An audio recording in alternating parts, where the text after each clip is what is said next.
"You must give your kidney to your little brother! He's sick!" screamed my enraged mother, gripping my hands tightly. The more she squeezed them, the more I resisted. I wanted to break free and run away as quickly as possible. I couldn't understand. Why me? Why was it me and not someone else? Hello, everyone. My name is Anna. As my mother says, there is nothing more important in life than family. But I have a question. What about life itself? My brother Adam is sick. He has kidney problems, and he urgently needed a transplant operation. Unfortunately, finding a donor in such a short time was impossible. He spent a long time in the hospital while my mother searched for a chance at life for her youngest child. At first, she wanted to donate her kidney, but her organ wasn't a match. Mother cried right in the hospital corridor that night. My little brother started crying too. I felt sorry for him, for my mother, and for all of us. Mother fell to her knees in front of the doctor and asked, "Doctor, is there really nothing that can be done?" And the doctor looked in my direction. "Is this your daughter?" "Yes." "Are she and your son blood siblings?" "Yes." "Her kidney might be suitable.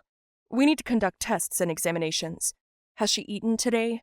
"No, doctor, she hasn't eaten yet. Can you take her blood or whatever you need?" What? Had they gone mad or something?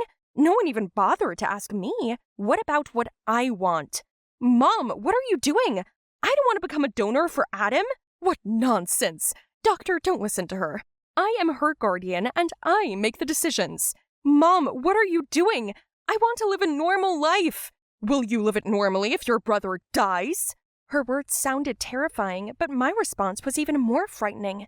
I wanted to say, yes, I will miss him. I will feel pain. But yes, I will keep on living. However, my mother interrupted and reminded me once again that there is nothing more important than family. The urgent tests were ready in a couple of days. My kidney was a match. Help arose for my mother, but for me, it felt like a death sentence. For the next few days, while my mother rushed between hospitals to be with Adam, I walked in shock and horror, constantly thinking about the life that awaited me. What if I can never swim as much as I love to? What if I can't have a child or endure a long journey? But my mother didn't think about that. She only thought about how to save Adam. Mother returned home at lunchtime and informed me that the surgery was scheduled for the next day. I'd need to prepare, so I'd soon go to the hospital with her. In the meantime, she wanted me to get some rest. I burst into tears. While my mother slept, I went to see my brother and entered his room. He was happy to see me, wanted to hug me, but I hid his hand and tearfully accused him of being sick, and then blamed him for ruining my life. Then my mother entered the room. She didn't say anything in front of Adam. She simply took me out of the room and into the corridor. She showed me the keys to the car and said, "My car will be yours. I'll give it to you if you agree." I liked her car, but I agreed not because of that, but because it hurt. I hadn't recognized my mother for the past 2 years of Adam's illness when she shifted all her attention to him. In the last few days, she'd looked at me not as her daughter, but more like a donor. The doctor said we still had time until tomorrow morning, until 8 a.m., and sent us home to get some sleep. We returned home, and as promised, Mother gave me the keys to her car and then went to bed. But I couldn't sleep. As dawn approached, I made an important decision, packed a few things, took the car keys, and left home. I was driving at a high speed. I just wanted to escape from all this madness and save myself. Then, on the way, I saw my acquaintance, Iris, a horrifying scene. She was sitting on the ground, holding her unconscious little brother in her arms. I immediately pulled up to her and asked what happened. She said her brother had been hit by a moped. He missed their mother, who was away at the time, and ran onto the road in the early morning while Iris was still asleep. The driver fled, and the ambulance took a long time to arrive. That's when, without hesitation, I decided to drive them to the hospital. "I just hope he stays alive, please. I'd die instead of him." "Iris, don't you care about yourself?" "I care about him more. You don't understand. We're family. That's how it works in a family. If I were in his place, he would do the same for me." And I felt uneasy. I left them and checked my missed calls from my mom. It was 7:55. I asked myself, would my little brother do the same thing for me? I remembered how, throughout our childhood, he would steal candies for me, give his last bit of money from his piggy bank, and take the blame if I broke Mom's dishes or cosmetics. I called my mom back. My brother's condition worsened. Within 20 minutes, I was already at the hospital, in tears and on edge. Adam was unconscious. Mom, forgive me. I'm selfish. I'll become the donor. I'll save him, Mom. Just let me see him. I couldn't calm down from crying, but my mom hugged me tightly, also in tears, and said that Adam refused. What do you mean he refused? He doesn't want to ruin your life. I was bewildered. I sat beside his bed, took his hand, apologized, and told him that I loved him, that I wouldn't forgive myself if I didn't try. Then I pleaded with him to live. Adam opened his eyes, and tears started streaming down his face. Forgive me, Adam. You're my family. I love you. Forgive me. I'll be your donor.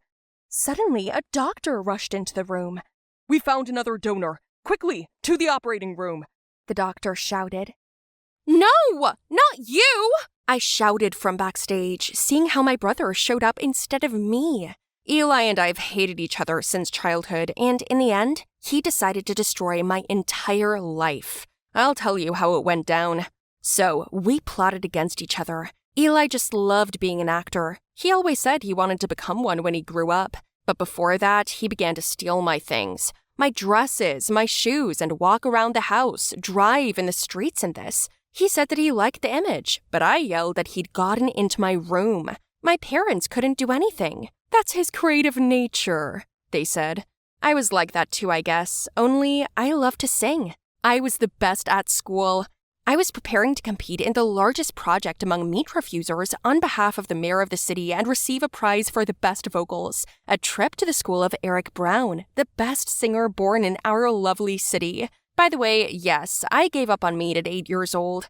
But then, like snow, a new girl fell on my head. Laylee, born into a family of singers. She had money, popularity, and connections. And she, like me, applied to participate and was approved.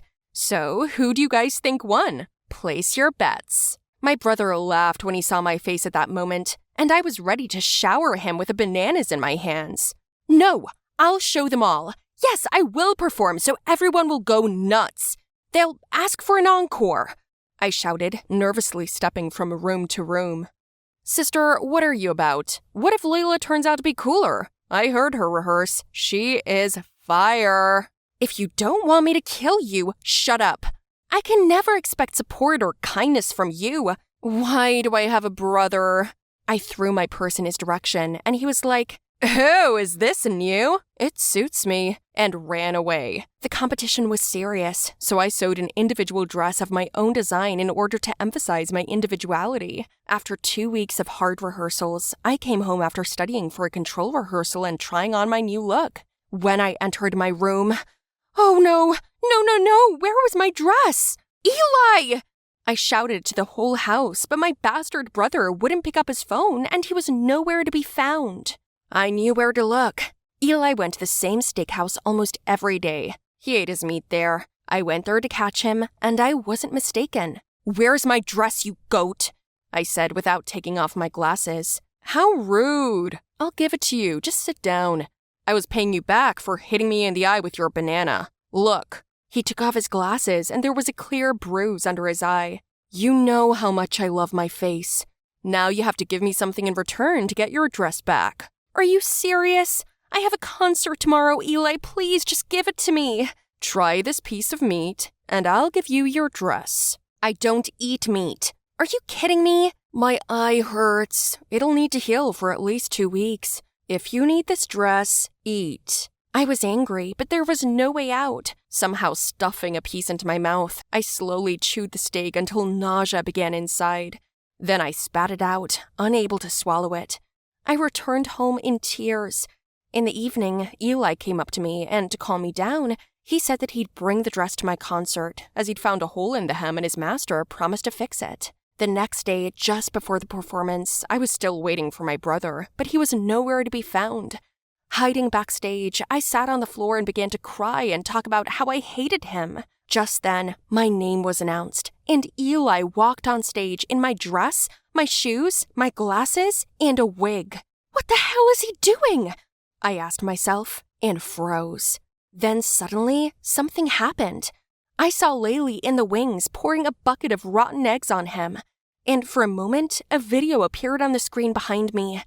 It was of me putting that piece of meat in my mouth and chewing it. Then something spun on repeat in the inscription, "Scammer." I got so scared. This was the end. This girl hated me. But then Eli took off his glasses, wig, and took up the microphone. "Hi, everyone. I'm Eli, and I'm an actor. Did I manage to deceive you? And, oh, the video. This is my favorite. Everyone knows how many years I've been going there, and by the way, this is a video of me. Looks a lot like my sister, right?" There was silence in the hall. Then the host came on stage and clarified, "So it's not your sister who eats meat. Unfortunately, we only have vegetarians participating in the competition. My sister gave up meat at the age of 8, and since then, she can't stand it. By the way, she's so angry I took her dress, blah, blah, blah, overdid the acting. I'm sorry, sister." I came on stage and he introduced me. Laylee was purple with anger. And then the question arose, "Who poured out those eggs and showed that video?" And the audience pointed at Laylee. I went into the toilet and gave my brother a huge hug. I was given 10 minutes to clean up and sing. Eli found out about Laylee's plan through their mutual acquaintances. He saw how she was filming me on camera and decided to help. Maybe he's not as bad as he was when he was a kid.